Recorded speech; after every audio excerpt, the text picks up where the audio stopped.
Okay, for the shock mount, what we're going to do is we're going to run a piece of 1 3/4 inch tubing from one side of the frame. What you're looking at here is the driver's side rear frame section, and here is your front upper four-link mount.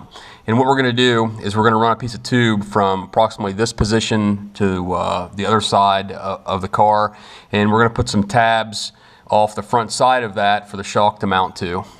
And what we did was, with the rear end in place and the suspension all set, we took a straight edge, a 2-foot level, and laid it on that rear shock mount, and then extended it over towards the frame, and then drew a line here. So this line is in the same plane as the shock mount on the rear axle.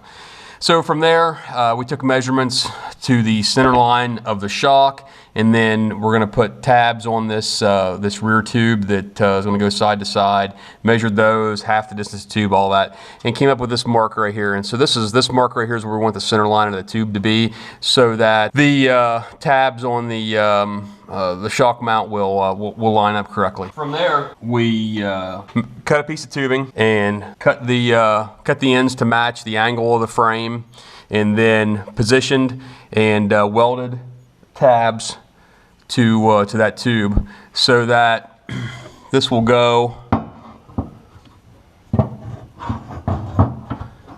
in like such.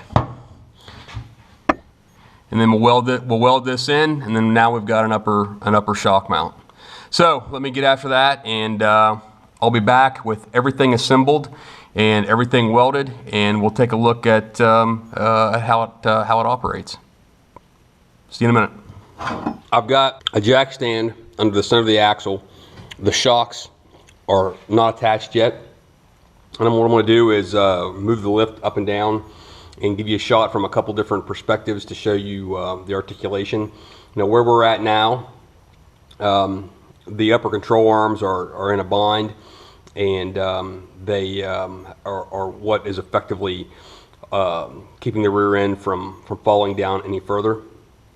But this point is lower than the shocks, so it'll never actually even get to this point before the shocks bottom out. So let's take a look and see what it does up and down.